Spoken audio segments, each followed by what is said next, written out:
People don't understand how you had the opportunity. Stacking in my bag. Yeah, stacking in my bag. Got a crypto grind. Currencies flowing, every coins on my mind. My coin base the upper, watch your numbers climb. In this damn fine, feeling so prime. Hustling these protocols, phones in the van. Emptying out my radar, I can't understand. Jumping on the wave, watch me move the plan. Holding diamond hands in this crypto land. Got my eyes on the prize, making moves like a king. Every transaction hit a cash register ring. Ride the blockchain, we won't never be slow. In the world of finance, let the profit. If you're holding real world assets, utility assets, you are a bank. Yeah, of course, we go over the news and stuff, but we just do what feels natural when we be doing our thing. We gotta get this money on.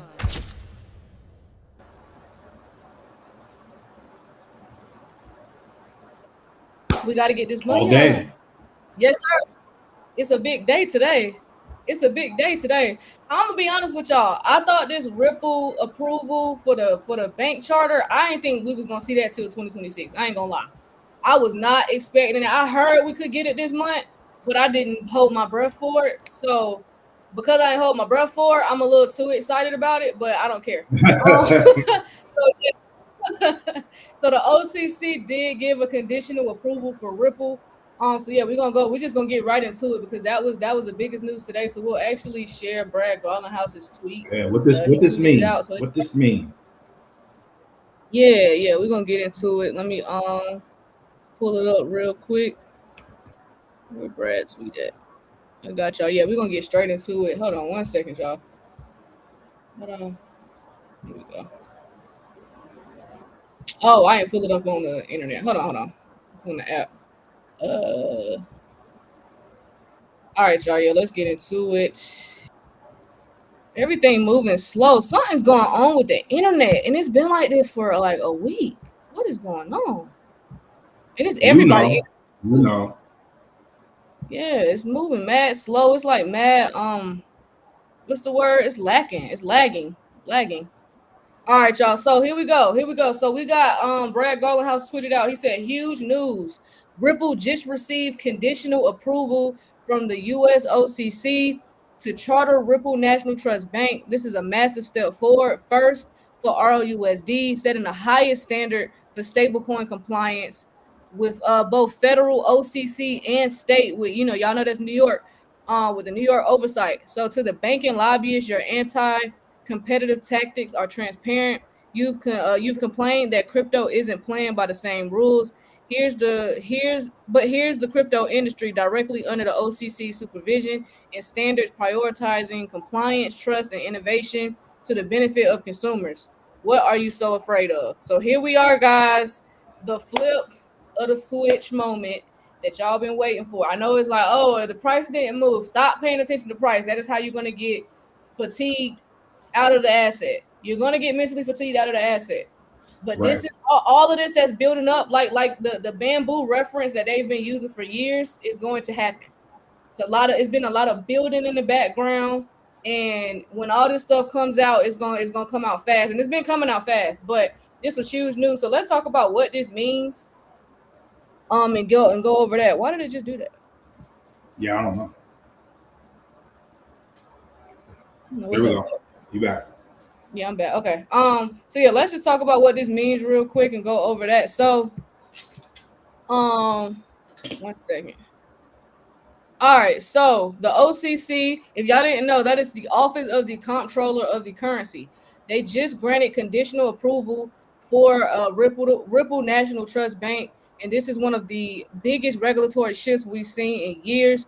This is not just good news for Ripple. It's a fundamental signal about where U.S. banking and digital asset regulation is headed. Let's break it down. So what conditional approval means. So when the OCC gives conditional approval, it means Ripple has passed the regulatory review for chartering a national bank, but must still complete a final list of requirements, usually around capital requirements, compliance controls, risk management systems, hiring key executives, cybersecurity and operational testing, final audits or documentation. Ripple has essentially been told, you're approved, now finish these last steps and you're operational.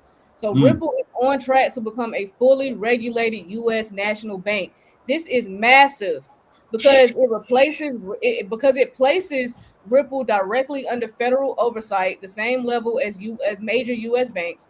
Ripple can offer federally supervised banking services, including issuing its stablecoin, which y'all know is RLUSD. It eliminates the crypto company loophole argument. It forces banks to now compete directly, not hide behind regulators. This is exactly what banks claim crypto needed to do for years, and Ripple is now doing it. So this paves the way for RLUSD. The OCC approval is specifically tied to Ripple's stablecoin launch. So why this matters? So Ripple stablecoin will meet the highest regulatory standards in the U.S. It will have oversight from both the OCC and New York State. So this puts it on par with Circle in terms of compliance. So banks and financial institutions can adopt RUSD with confidence. So this is the blueprint regulators have been asking for years. So yeah, most OCC conditional approvals follow a six to 12 month path to full activation. So here's the usual sequence. So in the first 3 months, Ripple completes required documentation, capital deposits, risk systems, and hires. Within 3 to 6 months, the OCC examiners conduct final reviews, system tests, and regulatory checks. 6 to 12 months, Ripple National Trust Bank goes fully live and receives final charter activation. And this is based on a precedent from Anchorage and Paxos. So expect full activation sometime in mid 2026, unless Ripple fast tracks it and closes earlier, which could happen because they got to get this done before midterms. So Ripple is known to move faster than traditional institutions. So Q2 2026 is very possible. Ooh. So why this is a bigger deal than people realize? Ripple becomes one of the only federally supervised crypto entities. Ripple, I'm gonna say that again. Ripple becomes one of the only federally supervised crypto entities. Banks lose the crypto isn't regulated argument. Stablecoins shift from Wild West to federally regulated financial products. This opens the door for Ripple to connect directly into bank settlement rails, interbank messaging, institutional custody, tokenized assets, treasury and liquidity management, capital markets integrations. This is the beginning of crypto banks being treated like real banks because they will be banks. They will be banks. So yes, the clapback that Brad Garlinghouse had in his post was pretty accurate. So Ripple is now stepping directly into the highest level federal regulatory framework. So when the bank lobby complains now, it exposes the truth. So the issue was never about compliance, it was about competition. So they about to get exposed. So Ripple is officially entering their territory with federal approval. This is not just a Ripple win. This is the first step of full US digital asset integration into the banking system. So it opens the doors for federally regulated stablecoins, crypto native banks, like we just talked about, tokenization, all that. So the old system and the new system just collided. They just collided officially, legally, and publicly. It's here now. Woo! Yeah. Q2. You said Q2. Man. You said Q2. Q2. I mean, they can fast track it. This listen, gang. Q2. This is So where y'all think they're gonna get the liquidity from? Who provides the liquidity? I don't know how on God's green earth how you could be living in this timeline and bet against XRP. You've got to be like a different type of human being to bet against XRP right now. You've got to be completely insane.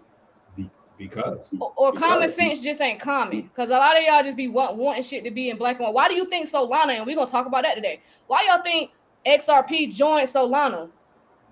They needed liquidity. So that's XRP. Yeah, y'all come over here. We need liquidity. That was the whole point of that.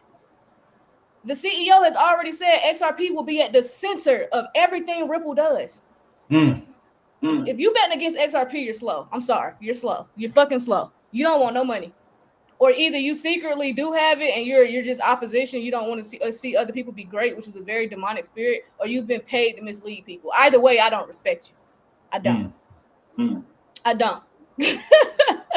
Now, Talk about some documentation. I don't know how on God's green earth you could be betting against XRP right now. Y'all have got to be out your mind. It's out your mind. It's the biggest in the game, man. It's the biggest in the game. It's the most polarizing asset in the game. You know, everybody. Listen, if you're anybody in the space, you got to talk about it. You got to talk about it, right? It's like being in sports and not talking. It's like being in sports in America and not talking about football, or talking about sports worldwide and not talking about soccer. So, just saying. Exactly. Man, y'all better get right. Y'all better get right, or you're gonna get left behind. You better get right, or you can get left behind. Now we got some other stuff to go over. I wanted to get Ripple because I was way too excited. I was not waiting to the end to talk about it.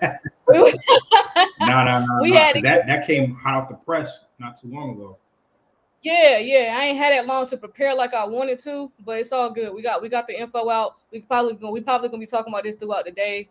Next week. This is huge. It got done. Honestly, I was not holding my breath for it to open this month, but this speaks volumes. This shows a lot of positive flags, green flags that of what could be transpiring right now. I know you brought up winter solstice when we was on the phone. We won't go too deep into that because we don't want to get the live taken down. But yeah. So yeah, I'm just saying. Yeah, that's the 21st. So yeah, y'all. But we got some other articles we're gonna talk about today as well. We got some great news to go over as well. So but yeah, let's talk about Tether real quick. I want to talk about Tether. So Tether plans a $20 billion stock sale to explore tokenized equity. So Tether plans a $20 billion stock raise at a $500 billion valuation and explores tokenized equity. This is crazy. Oh yeah, and shout out to y'all for the super chats over here. My bad. I'm just so excited. Thank y'all for the super chats. Appreciate y'all over here on YouTube. Thank y'all for the like stuff.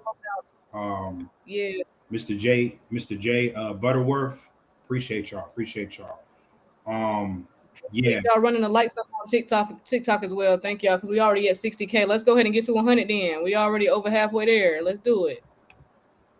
All right. So you gonna pull it up? Oh yeah, there you go. Yeah, my joint just mad delayed is just lagging. Weird. Yeah. No, that's crazy. So basically Tether, you already know who Tether is. Tether been in the news every single week for as long as I know at this point. So Tether is reportedly planning on a $20 billion stock sale and wants a $500 billion valuation. They want a $500 billion valuation. They're also considering tokenizing Tether's own equity, making the shares tradable as blockchain tokens. So they want to raise $20 billion at a $500 billion valuation. Tether is seeking up to $20 billion in a new stock sale, right? So why now? So Tether moved to block at least one shareholder from selling shares around the 280 billion valuation, which is far below the $500 billion target. So Tether told Bloomberg it got clear confirmation those efforts won't proceed. So they also warned that investors not to bypass the formal bank-led process, right? So they shooting for the moon, fam. I ain't mad at them. I'm not mad at them. They didn't came this far. They might as well go as hard as they can, right? Even if they aren't compliant, whatever. Right. They're gonna let y'all rock out, then, nigga, because I would. Yeah, I mean, apparently they letting them do whatever. So shareholder liquidity options being explored. So post-raise options mention corporate buybacks and tokenized equity. And then discontinued secondary sales could weaken confidence in the main capital raise, though. So in context, scale, profits, and tokenization, right? The article cites that USDT's market cap is around $186 billion, which is up $46 billion over the past year. And then Tether projects $15 billion profit this year alone. And then their tokenization angle is Tether launched Hadron, Hadron, Hadron, which is a tokenization platform last November, so November of 2024. The real world asset tokens reached about 18 billion in market value this year. And then it compares to the trend of tokenized share efforts by Galaxy Digital, Kraken, Robinhood, etc. Why this matters is because, fam, if Tether tokenizes its own equity, it would be a high-profile test of on-chain shares for mega crypto native companies, potentially boosting the tokenized stocks narrative. And then controlling liquidity via buybacks and structured exits is a common private company problem. Tokenization is pitched as a new tool, but it raises big questions about when and where tokens can be traded, who can hold them, and what regulatory wrapper they can use. So basically what we're going to watch for next is whether Tether confirms the raised details publicity, meaning banks get involved, certain timelines and jurisdiction, and then whether the tokenized equity means a regulated share token product or a more limited internal shareholder instrument. So any changes in the shareholder transfer rules or buyback programs is also something that you can watch next. So this is Tether, fam. This is Tether. Woo. Hey, Tether working. They working, gang. They working. They over there. All right, Tether. I see what y'all got going on. I see you. All right, y'all. So yeah. Regardless of how you feel about them, they that's fact. They try to raise that capital, fam. They try to raise that capital. Yeah, and it's 500 tokenized equity. Yeah, they not playing. All right. $500 all right, billion. Tether. Shout out to Tether. Shout out to Tether. 500 billion. 500 billion. God damn. Sheesh. All right. So too much money. So yeah, let's talk about Ripple real quick since we was kind of just talking about them. But Ripple breaks into Europe's banking sector with the Amina team up. So what's going on with Ripple over there in Europe? Let me pull the article up for you. Over there in Europe, what they doing? Hold up 1 second. So basically what happened was, where is it? Give me 1 second. Where's it at?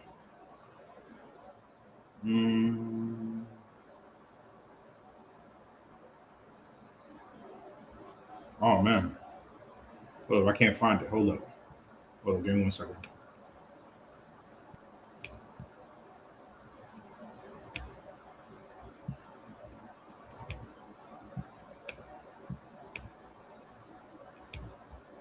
One second, y'all. 1 second.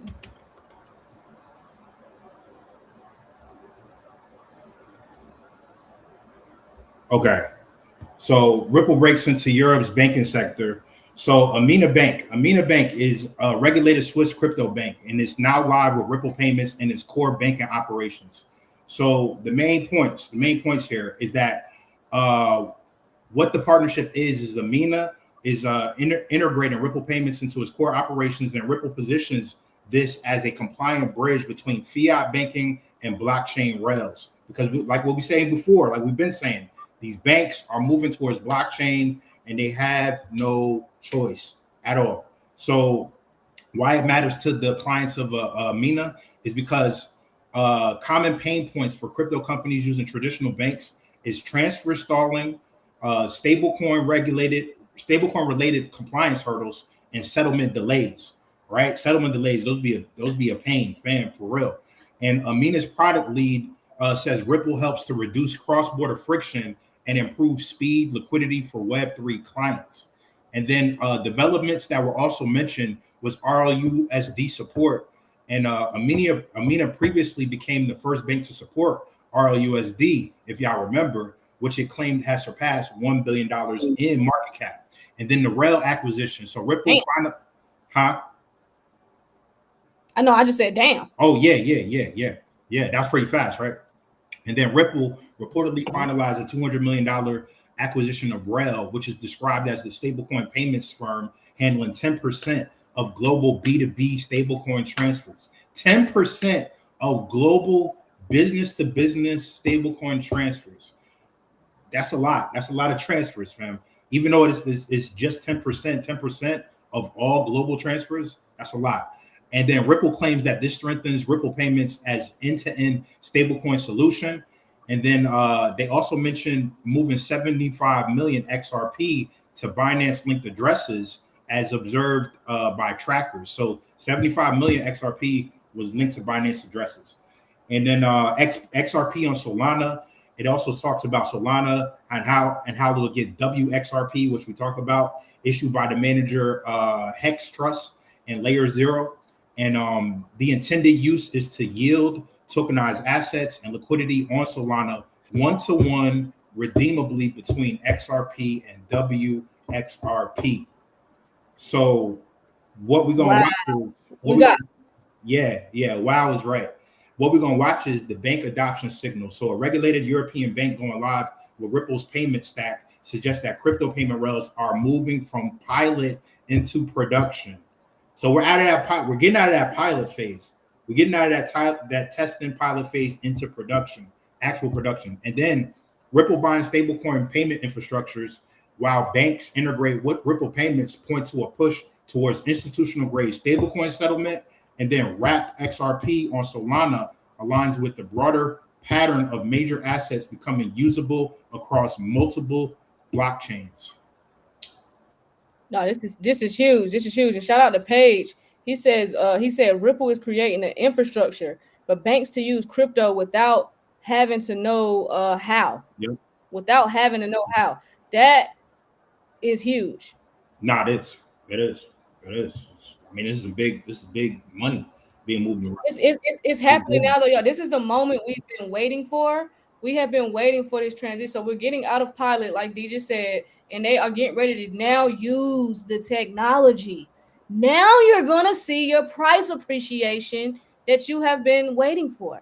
And for those that just be talking shit because they didn't understand what they were investing in or sold too early, you're gonna feel like an idiot. They're gonna have plenty of mental health institutions for you all, plenty of beds, because a lot of y'all gonna have to check in. Because a lot of y'all lost some very valuable positions and some very valuable assets. So I pray for your recovery, but a lot of y'all fucked up. And I'm here to tell you here first. A lot of you fucked up. So this is huge. So to those that remain patient, congratulations in advance. Mm-hmm. Because this is what you've been waiting for. You have been waiting for the moment where the technology now will be getting used.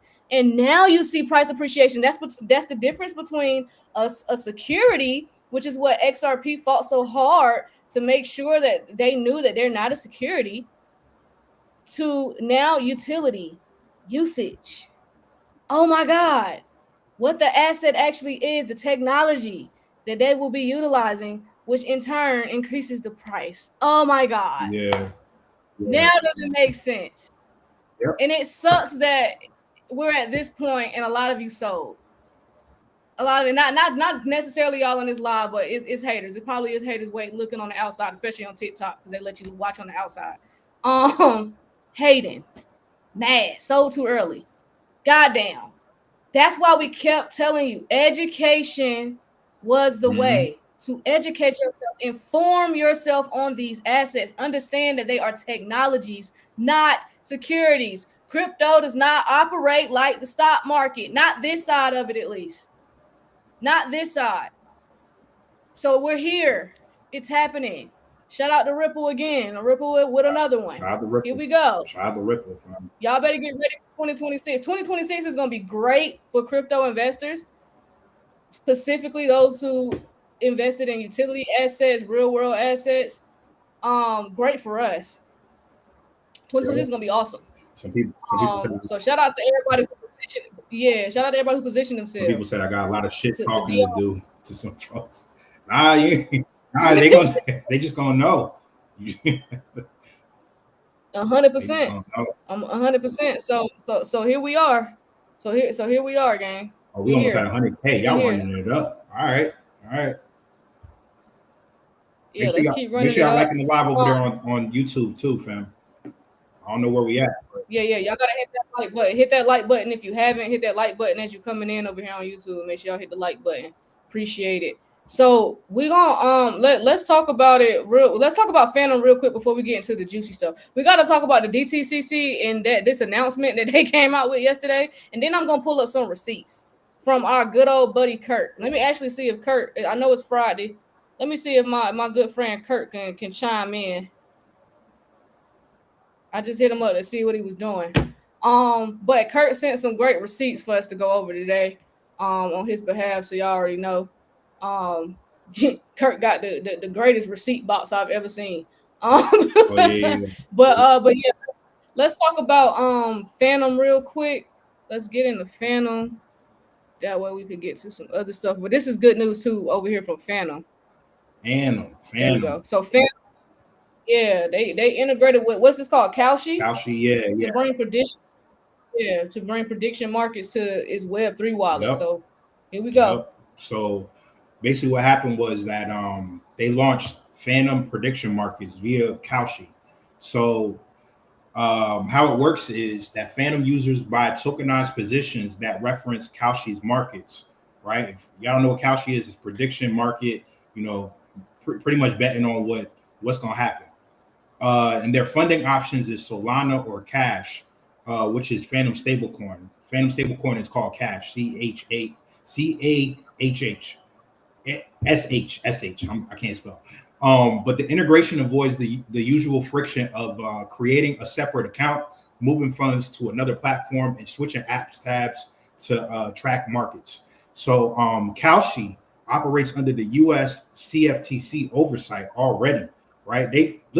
We just heard about Kalshi just some months ago. Kalshi, Polymarket, they just became major players, super major players in this game right now. And the markets are designed to settle on clearly defined, objectively resolvable outcomes. So that means news events, that means data releases, that means sports seasons, that means entertainment outcomes, right? Election, don't matter. And then in the bigger picture, the distribution means that Phantom is a major crypto wallet, of course. Embedding prediction markets on this gives Kalshi access to a big base of crypto native users. And then wallets becoming more super apps. And then Phantom already offers swaps and stuff like that. Adding prediction markets makes the wallet more broader for the trading hub. And then mainstream momentum. The article also mentions that Kalshi's rapid growth and integration, and it cites a $5.8 billion in activity just last month. So Kalshi reportedly raised $1 billion at an $11 billion valuation, fam. So they're already worth so much bread right now. And then their rival Polymarket secured a reported $2 billion investment from ICE earlier this year. And then ICE owns the New York Stock Exchange. So these prediction markets ain't going nowhere. And Polymarket has a valuation of $15 billion, reportedly. And then Kalshi also integrated with Google Finance, NHL, CNN, and CNBC. And then Robinhood's Kalshi integration is set to account for 50% of Kalshi's volume. So every platform is going to be either using Kalshi or Polymarket. Sorry. What happened? Kurt coming on. We about to fire y'all ass up today. Y'all about to have a good old Friday. Okay. Good news after good news. So we got Phantom getting with the prediction markets. We got we got some stuff to go. Yes, sir. Yeah, it's up, D. Nah, it is. That was everything about Phantom. Yeah. I mean, yeah. So Phantom connected to Solana, correct? Yep. I thought so. So that's why I wanted to. That was the main reason I had sent that to you, because I'm telling y'all, they finna market the fuck out of Solana. They gonna market the hell out of Solana. I can't wait to see it. I'm gonna get some Solana hoodies. We're gonna have some BlockNation Solana hoodies coming, because they about to market the fuck out of Solana. So will we. They about to market the hell out of it. So yeah, I want to talk about Swift real quick. Actually, no, YouTube. Let's go to YouTube. Let's talk about YouTube real quick. YouTube. So YouTube, this is huge, especially for content creators over here on YouTube. So now you can get paid in stable coins. So YouTube now allows US content creators to get paid in PayPal's stable coin. So y'all know that's the what's it called? PYUSD. Yep. Yeah, PYUSD. So yeah, they allowing people to get paid. So they like stuff like little milestones like this, y'all, is huge, because now it's presented to people. Now people are seeing, oh, I can get paid this way. And the first thing niggas like me gonna think of is, oh, can I avoid taxes? Yeah. So yeah, y'all gotta pay attention to little stuff like that, because little stuff like these little steps is stepping stones, and this is their way of putting it in the masses' face. now. So now this is some people's livelihood. You know I what I'm wouldn't be saying? surprised To if get it paid. came right here on TikTok, because PayPal is how you get paid. How we get paid on TikTok too. Yeah, we get paid. Yeah, exactly. So I wouldn't be surprised if TikTok tapped in soon. They probably next. Yep.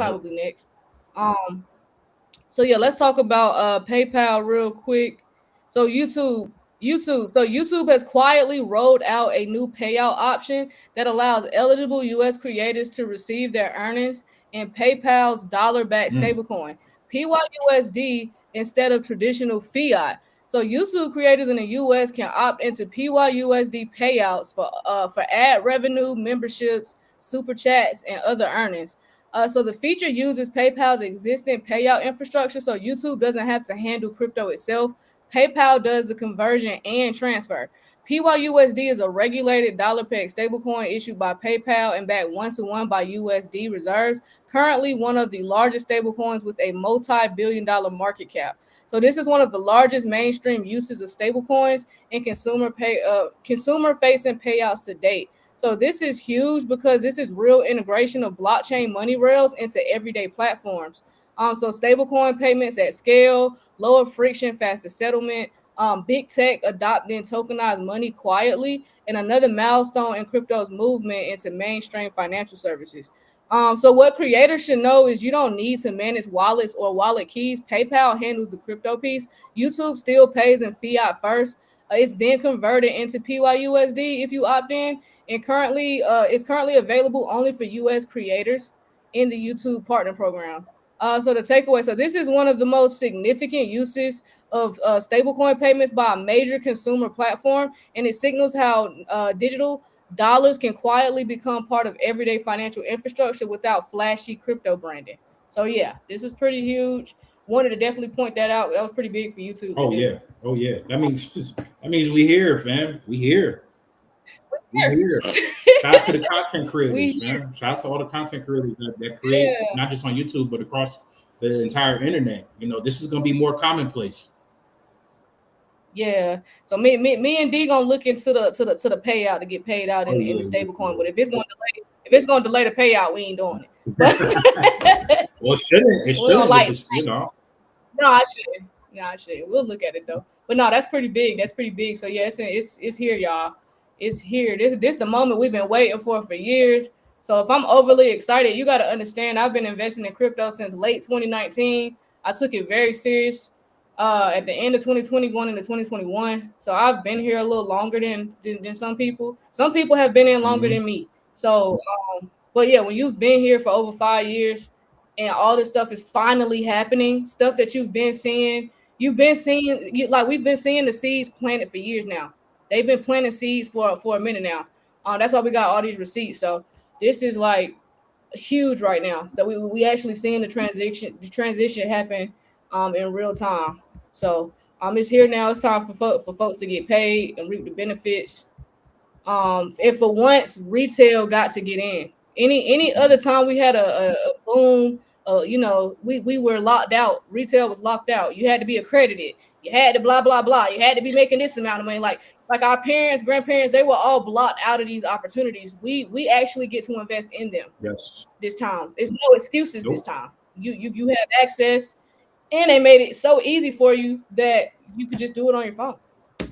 It was so easy. So we here. So yeah, let's get into it. So I'm gonna go ahead and get into this DTCC stuff. So I'm gonna first start off by playing the clip from yesterday from the DTCC. So if y'all follow the DTCC on X, if you don't, you need to. But follow the DTCC page on Okay. X.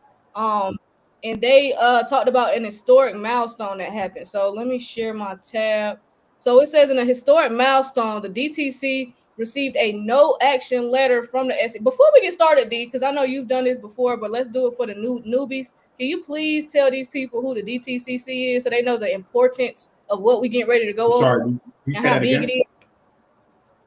Can you tell these people who the DTCC is and why they are important Oh, yeah, so yeah, they can yeah, understand yeah. So, how big this is? yeah. Yeah. Oh, I'm glad you asked. So the DTCC, they stand for the Depository Trust Clearing Corporation, right? So if you have ever invested into the stock market, right? You got your stocks and everything like that. we think we own the stocks because we're able to trade it, we're able to hold it, whatever, but we don't fully own the stocks. These are the guys that own the stocks behind the scenes. They own a certificate for each stock that's on the stock market. No ifs, ands, buts, or maybes, right? We just have like a I guess an IOU in a sense, where it's just like here this is. People do not understand that the DTCC is the reason why the stock market can do what they do, right? They regulate everything. So when the DTCC says something, you got to listen, because this is essentially what you've been investing in for quite some time. Because I know a lot of people in this chat right now invest in the stock market. They are on it. And then what you saying they happening? Because they've been talking about this tokenization shit for a while now.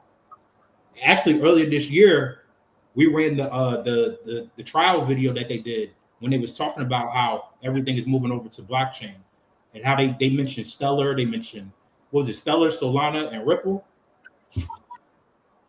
Yeah, Stellar, Solana, and Ripple. Yep. And that was back in like March.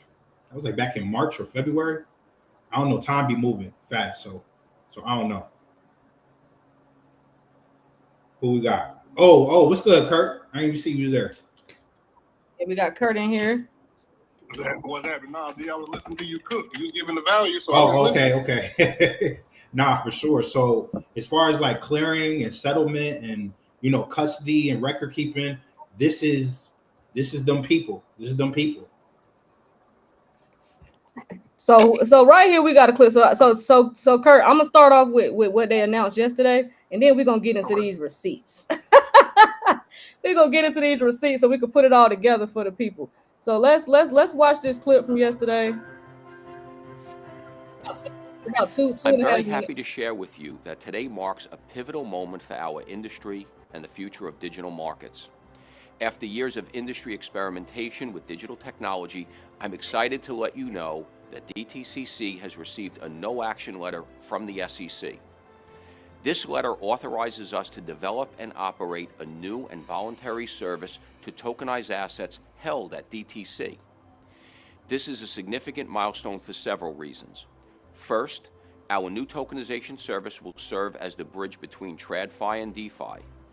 Upon launch in the second half of 2026, we will support the tokenization of liquid assets, including the Russell 1000, ETFs tracking major indices, and other assets.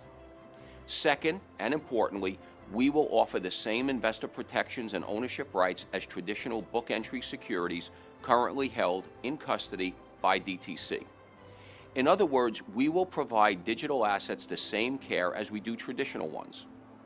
And third, our new service will yield transformational benefits for industry participants and their underlying investors.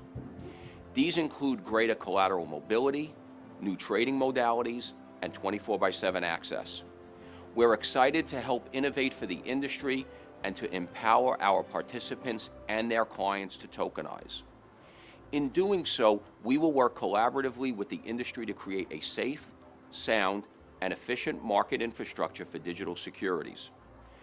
Collaboration has been a cornerstone of DTCC since our founding more than 50 years ago, and I'm very proud to say that today's announcement will build upon our legacy of innovating for the global markets. It's one more example of how we serve our industry and how we will continue to do so for the next 50 years.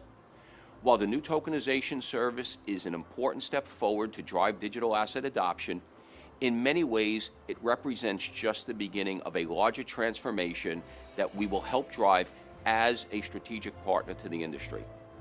We look forward to continuing to provide leadership to support our members and their clients on their digital asset journey. I want to take a moment to thank all of you who have worked so hard to make this possible. Thank you. Boom. How much money they got over there? Would they be moving? How much money they be moving? Anywhere from 400 trillion to 4 quadrillion. Oh, okay. Damn. That's a lot of money, Kurt. It's a lot of zeros. It's a lot of zeros. So we got the DTC's Project Ion. So you sent this to me this morning, and I thought it was gold. I said, "Well, goddamn, this was a receipt right here." So yeah, let's talk about this project that happened. It says here August 22nd, 2022. Because I know a lot of people have short-term memory, and they tend to forget stuff in this space. So when it's time to put stuff together and use common sense and common logic, they're not able to do so because of short-term memory loss. So let's break this down, because I think some people forgot about Project Ion. Yeah, so the DTCC, they partnered with R3 Quarter back in August of 2022, 3 years ago, and they were using DLT to test the back end stock market. They were using DLT to test the back end stock market. And if you're familiar with R3 and Quarter, they have two assets that they can use for settling transactions. One being XRP, one being XTC.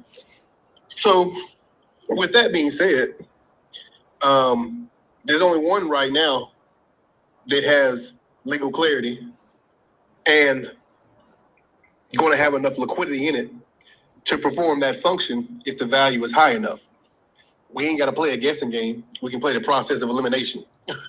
It ain't but two that they can use for settling transactions. One's got legal clarity, the other one don't. So that may help you choose which asset they may use in a situation where that they need to settle the back end stock market. So for those that don't understand what D said earlier about them settling transactions, the DTCC, they hold, they settle anywhere from 400 trillion to 4 quadrillion derivatives a year. So when you go on the stock market, NASDAQ, Russell, all those different platforms, when you buy, sell, and trade, that information then it goes to the DTCC because they have to clear and settle it. That's why it's called the Depository Trust and Clearing Corporation. They have to clear that transaction. So with them pilot testing DLT in 2022, pull that article up, Ash, because when you read that article, it says they did this test in 2022 in parallel with the stock market, and it's been live ever since. This is where comprehension comes in, because when they say it's been live ever since, that's mean it's already integrated into the system. Meaning, all it needs, ladies and gentlemen, is for a certain asset to be a high enough price, then it can turn on. Because it's already been running live with the system for the last 3 years. And I think it's very interesting that the CEO of NASDAQ said at the Ripple Swell conference, and there's receipts, we got receipts for days. So for those that want to get the information, Ash will send the Ripple Swell link so you can hear the CEO of NASDAQ say the first priority for the DTCC is to use DLT to settle the back end stock market. And I just think that's very interesting, since we're getting ready to experience this reverse carry trade where value is going to fall and they're going to need an asset, preferably DLT, to settle those unrealized losses. I hope you guys are following. I hope you guys are following. So with them getting the no action letter from the SEC, the DTCC said in layman's terms, we ready to fucking go. Pretty much. They ready. So, we ready. It's interesting that, the timing. See, this is why I said Christmas is going to be very good this year. And I know sometimes people, they just, for whatever reason, they have doubt, they believe it's all, whatever it is, it's 2.5, 3 weeks left. So I don't think people understand how fast things can change really, really quick. All the dominoes are lined up and it's just waiting for one to get pushed over. So tables turn. That was great. On top of Brad Garlinghouse came out today and said they've gotten approved from the OCC. That was the first for the National Bank Charter. That was the first thing we talked about. You know, I came on here hype as hell. Man, like I got that tweet right here. Hold on, I got it somewhere. I came on a little late, but I'm sure like you and D both touched on that. And it's just interesting that everything's just happening right before Christmas. Almost like somebody tried to tell them Thanksgiving and Christmas should be very good this year. I know it's difficult sometimes, and it's 3 weeks left, and people, it's here's the thing. This is good. I'm glad we have this conversation because when you talk about belief and you talk about doubt, a lot of it relies on information, and lack of information can curtail one's thoughts. So, I know I've said, yes, I can see it being $100 in the end of the year, and I know that sounds crazy. And I know it sounds impossible, but here's where I look at it from a risk standpoint. When you look at it from a risk standpoint, me saying it going to $100, I could be wrong. Let's say I'm wrong. And that's a possibility. I could be wrong. But if I'm wrong, are people really mad? Because the price is still cheap, so you can accumulate more. So what did you lose? You disappointed? Okay, cool. But you didn't lose anything. Or you didn't lose an opportunity to buy. As opposed to some people that say, hey, it can't happen. Well, that's cool. But if the price does go there, now you got to eat crow and explain how it wasn't supposed to happen. And people missed out on the opportunity. But for some reason, somebody in the comments said we ain't going up till October 2026. I mean, listen, people have this is the beautiful thing. This is why this is a good conversation because people can have their own beliefs, and that's cool because you can respect anyone's belief or opinion. That's great. But the beautiful thing about that, just because you have your beliefs, don't make your ass right. For sure. So in the belief, it's based on information. A lot of people can say things like that because they don't have enough information. Because the more information you have, the more clarity you have, and the more conversations you've had, the more clarity you have. So I don't get mad at people that say things like that. They're just informed, and the definition of ignorance is just lack of information. So that's cool. Everybody receives information differently. So, that's their opinion and it's cool. But that's the beautiful thing. Time reveals everything. So there's a lot of people that had a whole lot to say. And it's a lot of people that's going to be turning into crickets real soon. So you just sit back and watch. That's the beautiful thing about it. Yeah, no, I think it's I don't know. This cycle was very, very different because this is the first cycle that we're having regulations with. So to still be basing stuff, because I'm looking at the comments, to still be basing things off of the 4-year cycle when this is the first, we ain't had regulations though. They working on a market structure bill. And that's what I'm speaking on, like just with the lack of information. Because like you said, we've had these cyclical cycles and people think it's going to be the same. They've seen the speculative cycles the last three, 4 cycles. What it was 3? I don't know how many cycles we've had. Listen. But they've seen these repeated cycles, and that's what they've come accustomed to. But they haven't done enough research to understand what we're getting ready to experience is nothing like we've ever seen. So when you have lack of information, you base those assumptions off of the information that you're aware of. That's cool. But it doesn't make you right. But and again, if just because you've been in Bitcoin since it was $9, that don't mean you know everything. That's it. That's not any type of credential. Give a shit about. I've said that on numerous occasions. I don't care if you've been in Bitcoin since it was $1. I don't care. That's actually more reason for me probably to still I still hear people, but it gives me more reasons to still be like, you probably ain't looked at no information in probably 5 years, because a lot of times that's what it be. And this is a great topic because this is what we're talking about. Because a lot of people that shout out to people that made money in Bitcoin. That's cool. Yeah, that's great. That's great, absolutely.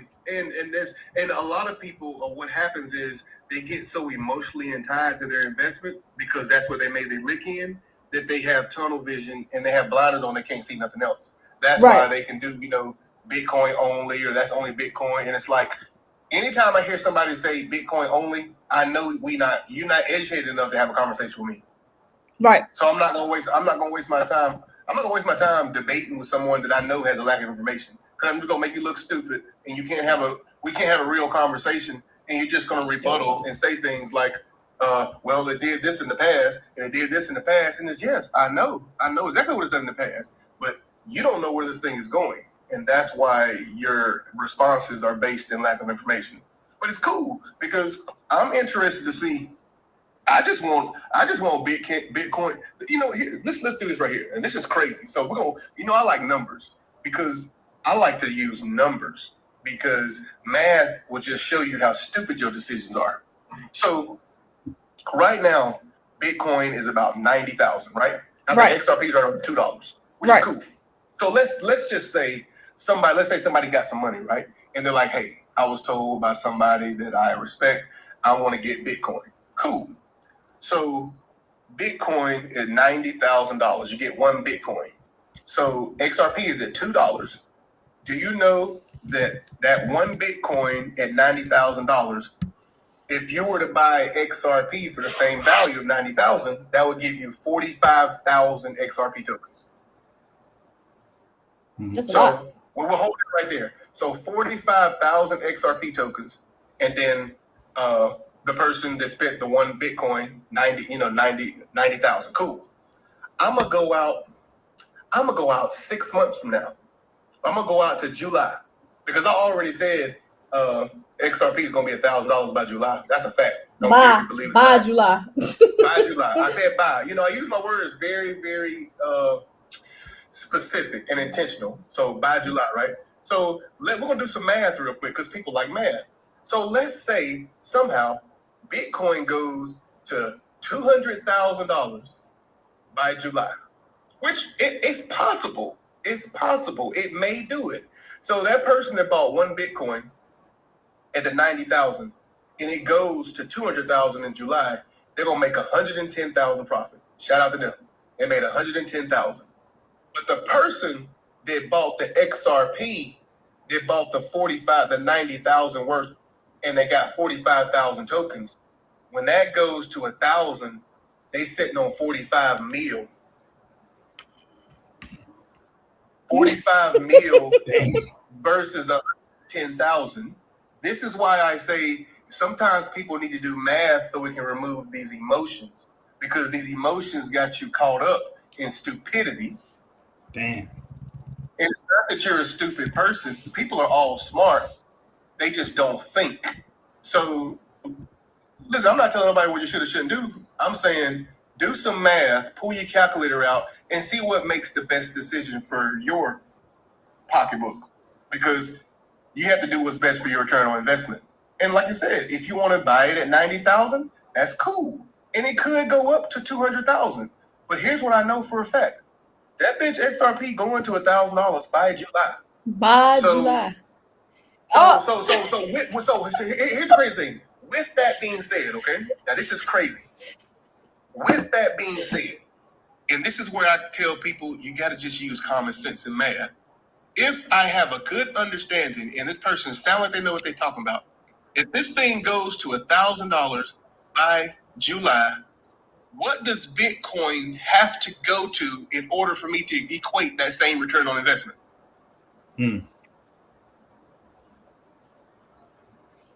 I'm pulling up patents, Kurt. I'm sorry. I'm trying. These questions revolve. They involve thought-provoking questions, because instead of people, I'm trying to get people to understand you have to stop making emotional decisions. When you pull out your calculator, it'll do a lot of humbling for you. So it's funny you mentioned that patent right there, because can you go up to the patent, Ash? Because I want to do something for you. Go up to the patent. I want you to read the abstract out loud. Go to that first. It was another page. Oh, I got you. Yeah. I'm like, hold up, the abstract. Go to that right there. Yep. There we go. Here go the abstract. Okay. There you go. Read that abstract.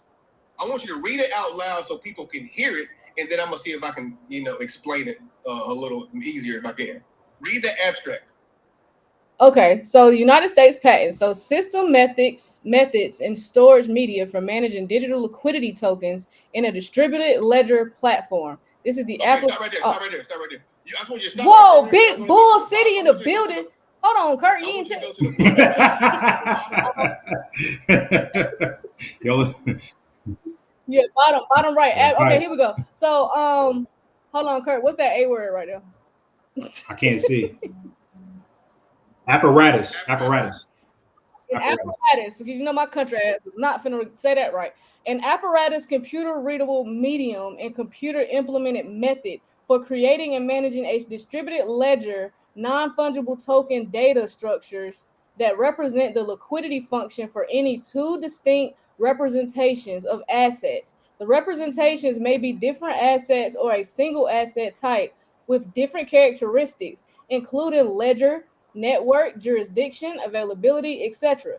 The liquidity function is the mechanism to transform or exchange the asset, including the pricing function, fees, and delivery mechanism. The investment performance of the liquidity token can be proportional to the demand for liquidity for the pair of assets. Now read that last sentence one more time, because I really want people to hone in on the liquidity mechanism. Read that last sentence one more time. The investment performance of the liquidity token can be proportional to the demand for liquidity for the pair of assets. Oh, I appreciate that. Now, read that sentence right before where it talks about the liquidity mechanism. The liquidity function is the mechanism to transform or exchange the asset, including Stop right there, Ash. Read that one more time. I'm making a point right here. Read that one more time. The liquidity function is the mechanism to transform or exchange the asset. Stop right there. The liquidity mechanism is the function to transform the asset. The liquidity mechanism, a mechanism that provides liquidity that's going to be tokenizing these assets. Go to that fucking second page and click on the diagram and see what two fucking assets that they have in the patent. Oh, I could zoom in. I'll do you one better. Let's zoom in on this patent, and this is January 7th, 2025. So don't be like, oh, that's some old receipts. Blah blah blah. I know how y'all like to pull that shit. So what are those two logos of those liquidity mechanisms that may be using for exchanging value in assets? Man, that looks like a XRP logo in Stellar. They just happen to be in the patent. That's specifically in the patent for an abstract that's explaining the liquidity mechanism for exchanging value.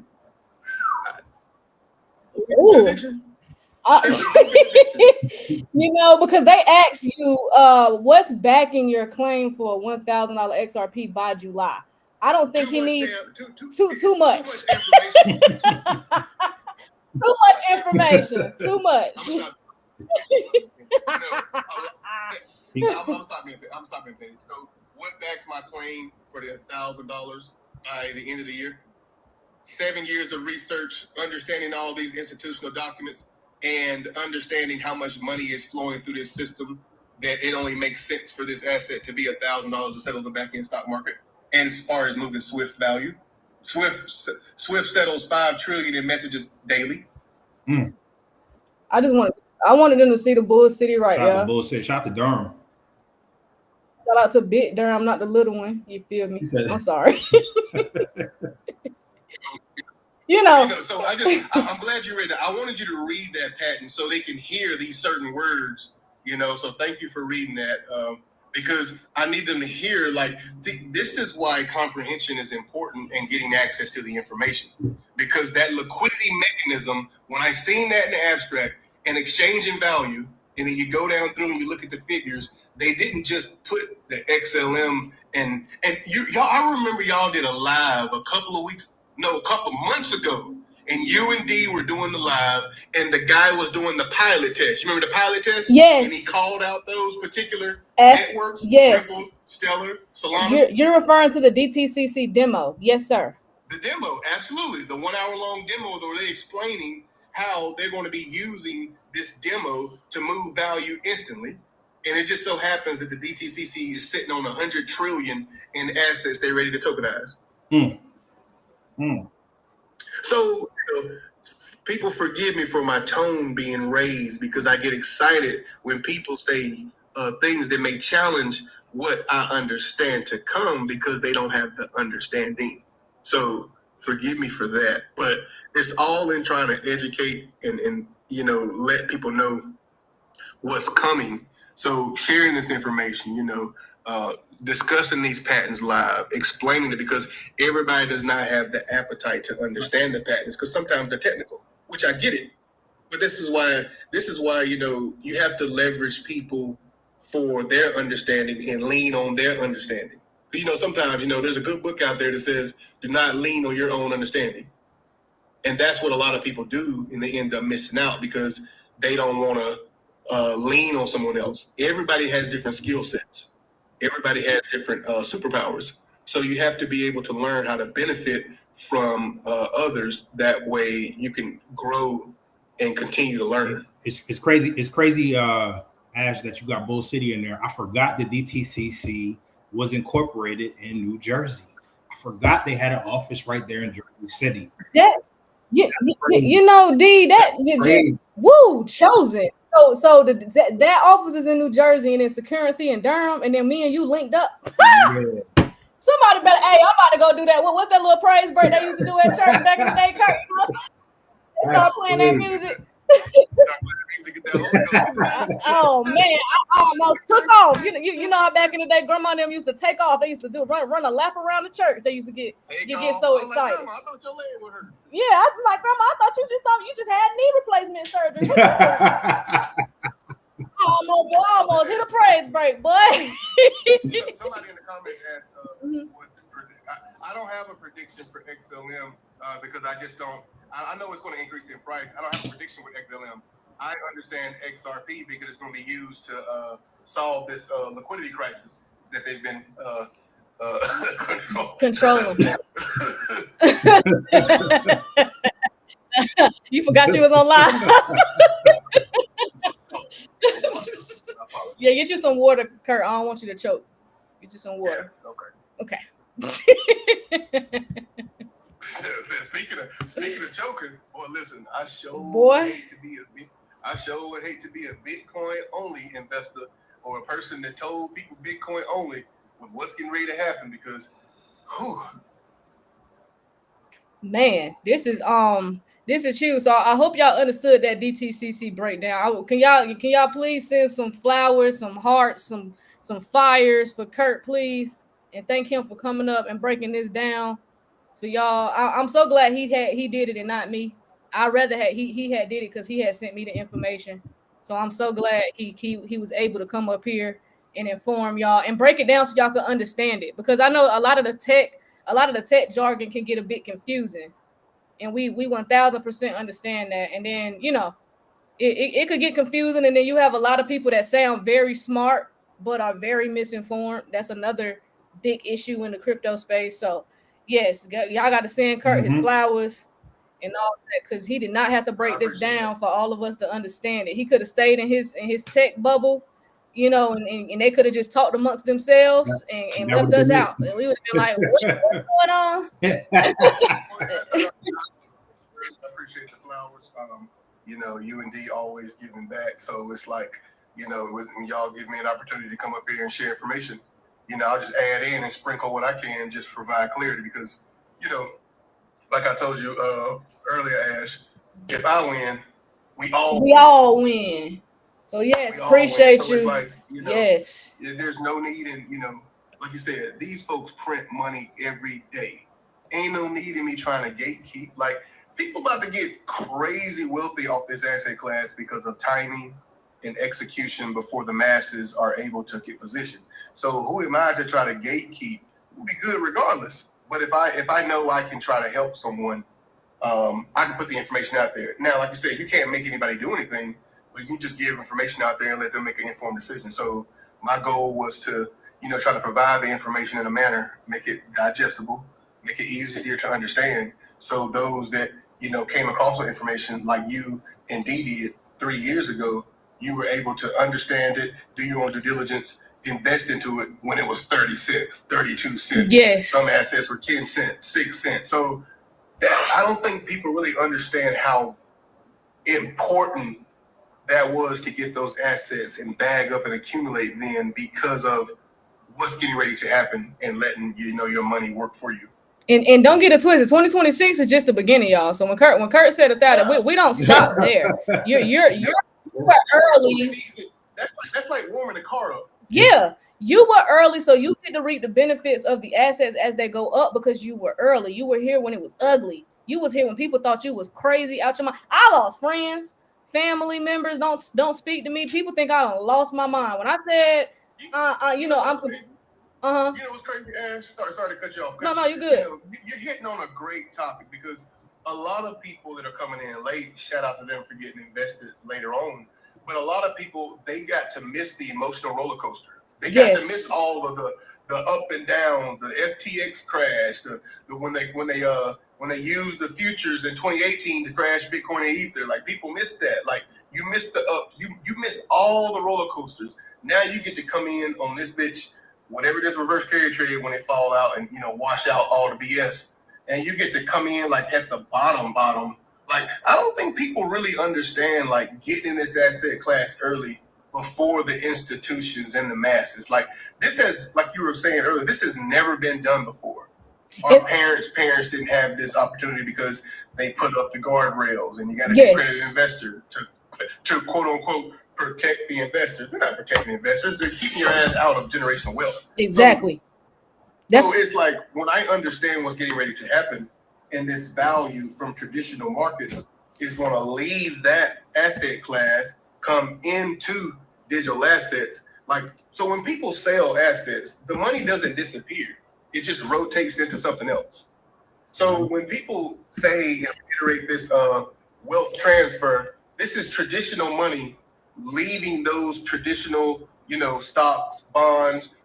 That money's going to leave and flood into this blockchain and AI because that's where the money's going. And if you can't see that, then you just don't need to see, because then that's the problem with so many people. They have eyes and can't see, and have ears and can't hear. So it's always important to understand there's a difference between listening and comprehending, because you can listen and you can hear the words coming out. But are you understanding and asking the questions why, so you can get comprehension on what's going on? I think one thing that I've been like struggling with to explain to people as far as the magnitude of the opportunity is just trying to so that people can understand the opportunity that they have. Because I think it's like you could tell them, like, hey, you got an opportunity to invest in the infrastructure of the of the financial system that we're being upgraded to, and people still like, okay, I still don't. Let me give you one. I'll make a simpler. I like analogies. Yeah. I'll give you a simpler analogy. Investing in the crypto and these payment rails right now is buying Amazon when it was in Jeff Bezos' basement. Okay, I like that better. I'm gonna start using that so people can get it. Investing into Amazon, it's going to be the conglomerate which you see today, but you're buying it in '95 when it was just a bookstore. Yeah. Okay. That's like the simplest analogy I can use for like understanding how critical this investing into these payment rails that are going to be moving this value and data at this time. That's going to power these financial systems for the next 2-3 years. But Kurt, the fundamental problem is that and this is the education system's fault. We're not educated on how money actually moves unless you look into it yourself. So because people don't have a fundamental understanding of how the money even moves, they don't understand the magnitude of the opportunity. No, that's so true, and that's by design. Like, that's why Rockefeller funded the General Education Board. He wanted workers. He didn't want thinkers. Like they need to institutionalize people so you can be on the hamster wheel until you die. They're not going to teach you this stuff and show you how to learn this financial literacy on your own. Because if they teach you that things, then they have no fucking workers. And if they have no fucking workers, then they can't control 99% of people. So those have to figure it out themselves, get educated. But before you get educated, you have to have an open mindset. So many people are closed off to anything outside of a job. And I was telling a good friend of mine years ago, and I was like, clench your fist up real tight. And he clenched his fist up real tight, and it was turning red. And I said, your fist is so tight right now. I couldn't slide money in your hand if I wanted to because you're not open to opportunity. Yep. Oh, message. You fucked with that one, my brother. So I was like, you're holding on so tight that I can't even give you money. You need to loosen up and be open to things so money can slide in your hand. Damn. Yes. Damn. Man, this is massive. This is massive. I wasn't saying Christmas and the end of this year is going to be explosive because I didn't know what was coming. Like I think people started to figure this out now. Like, you know, he's been talking about this for a while, and then he's been saying it for a minute. At the end of December, I didn't say it because I didn't know what I didn't know. I didn't say it because I didn't know what was going to happen. Like, but you know, to each his own. You know, people, they have to believe what they want to believe. But I sincerely believe the more information you can understand, you have so much clarity. So when you hear nonsense out here in the world, you just dismiss it. Because who am I to listen to someone that don't know what they're talking about and let them talk me out of these digital assets? And here I watch what happens at the end of this year, going to 2026, and I could have been, you know, freeing my whole family, but I listened to somebody that's already broke. That's what people make a lot of mistakes at, listening to people that's already broke, ain't never invested a day in their life. People value the opinions of others that ain't did shit. It's insane. And then you got the new generation that's just valuing somebody because they drive a Bentley. And you know what I'm saying, you got that issue too, where you ain't got nothing to show for it. Why should I listen to you? What I told you indeed 3 years ago. People don't value what you say or do until others deem you valuable. Yep. Say it one more time for the people, because they not been here 3 years ago.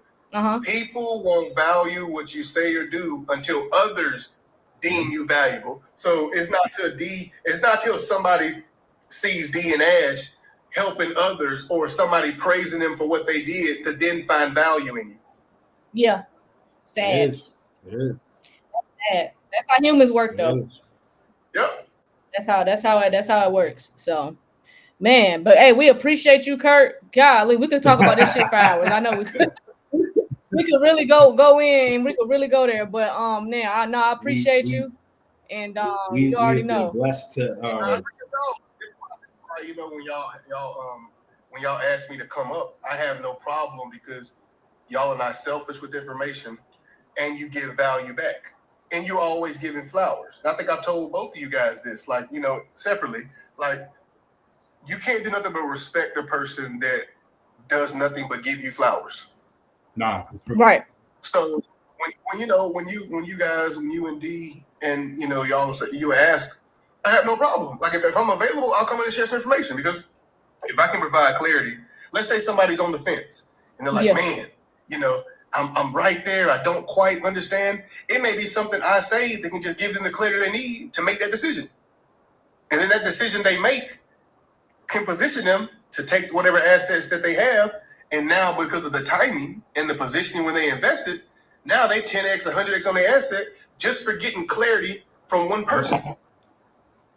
Yep.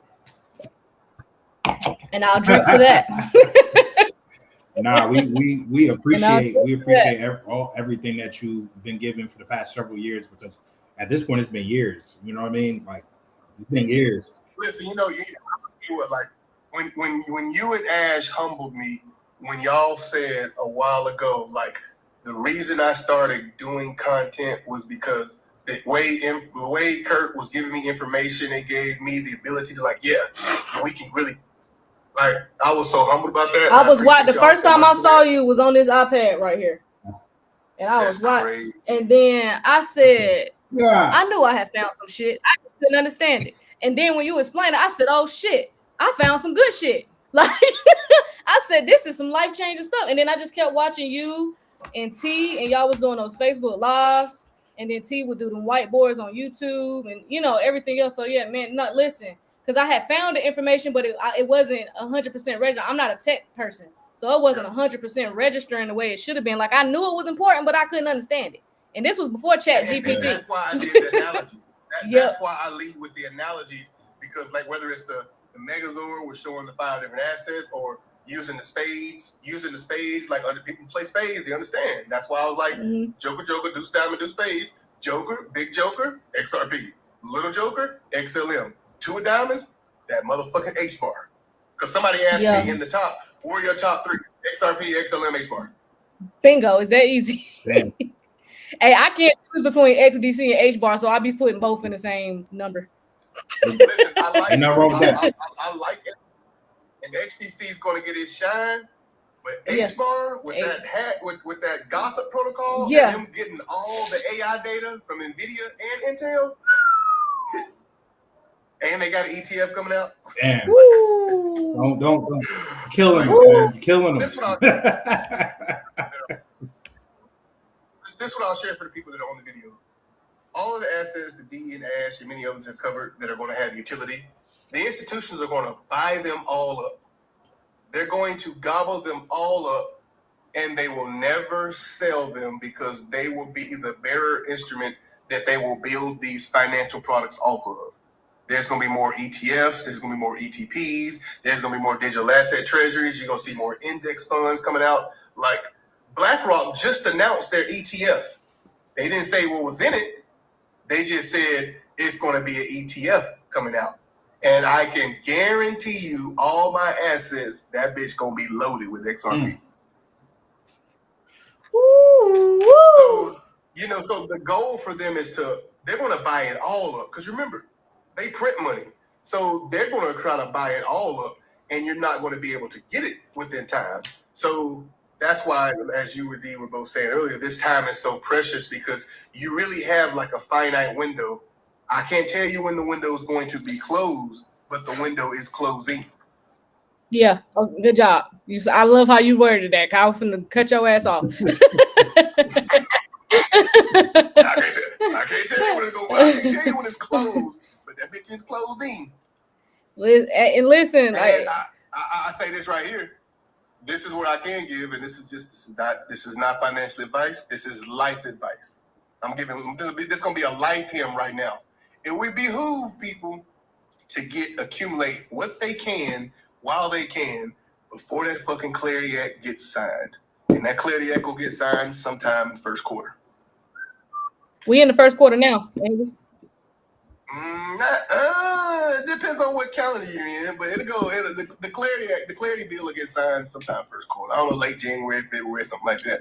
By the time the Clarity Act gets signed, XRP will be 1,000. Damn. Because XRP already has clarity. That's the irony of it. XRP already has clarity. Damn. So that's what people don't understand. The XRP doesn't need the Clarity Act to go to 3 and 4 digits. It's already got clarity from the SEC, and it was labeled a virtual currency by FinCEN in 2015. So if you really understand this, you need a perspective. Delaying the Clarity Act helps XRP go to a larger value faster. All right, Kurt, I'm gonna talk to you later. Damn. Sprinkle on nuggets. Y'all better take it. Y'all better take that. I'm about to get him off the internet. internet. If you came late, you might just go to YouTube and rewatch. Some of y'all came late. Hey, Kurt. Somebody said Jake is firm on that as well. That's a coincidence. I don't believe in those. Listen, here's what I'll say this right here. And I know people that, you know, they can say whatever they want to say. Cool. Here's what I'll say. And Jake said this on the live, so I'll repeat this. This is what Jake said on the live. He said, I've spoken to MasterCard, Visa, Ripple, R3, Goldman Sachs, and Citi. So here's me. This is my thoughts. It's hard for me to go against a person that has had conversations I'm not aware of. On that note, y'all have a good day. And Christmas the 25th. Happy holidays, Kurt. Happy holidays. Christmas. I would ask people. Winter solstice. I shared this on. Oh, IG. yeah. I'll talk about this a little bit. I'll share this on IG. So I'm talking about this because I put something out there about a riddle, and I know people don't care for the riddles, but I was just trying to, just get people to understand how sometimes these things are, events are in a timely manner rolled out. So I find it interesting that a lot of how I want to say this. I find it interesting that the phrase the 589 has been in the XRP community for a while. And I just find it interesting that if you go to the very beginning, back on December 22nd, 2020, when the SEC filed a lawsuit, do people really understand that from December 22nd, 2020 to Christmas Eve is exactly 58 months and 9 weeks? I'm not saying it'll lose anything. I'm just saying it's very interesting that it's exactly 58 months. And I know 589 is a number. But I will say this. The SEC lawsuit was filed in the winter. Winter solstice, that's when the sun dies. Okay? Have people heard the bamboo comparison? Because it takes bamboo 5 years for it to grow.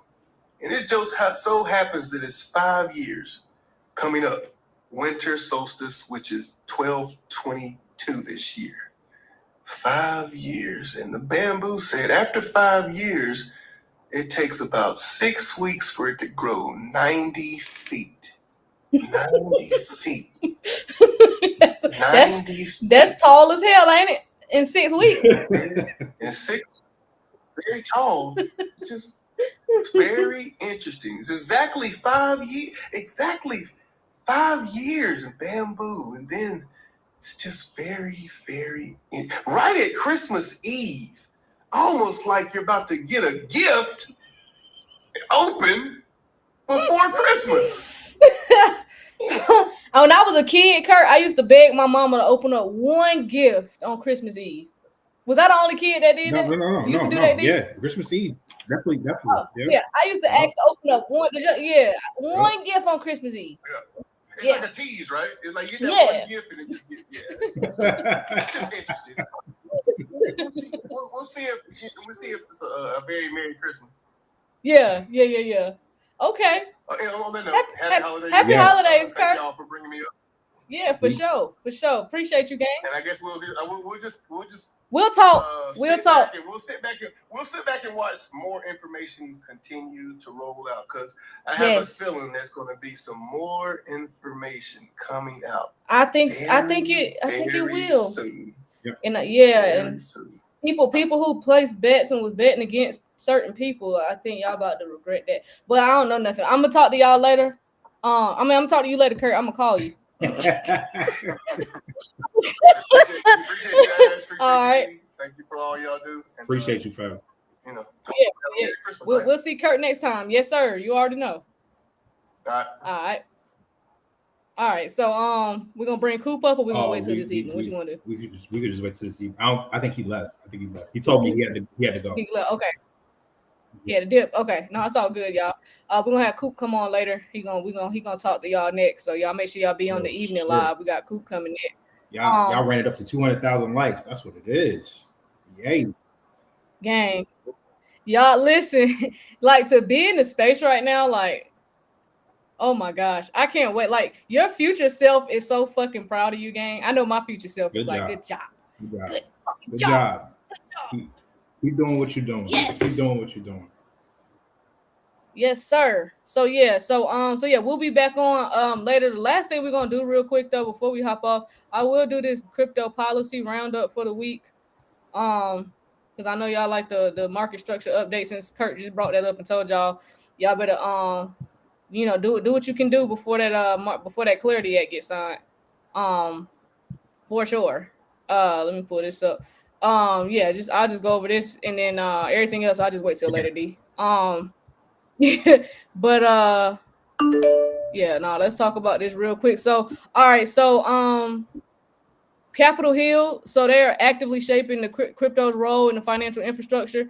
So it's multiple bipartisan efforts are underway to define crypto's place in the regulated financial system.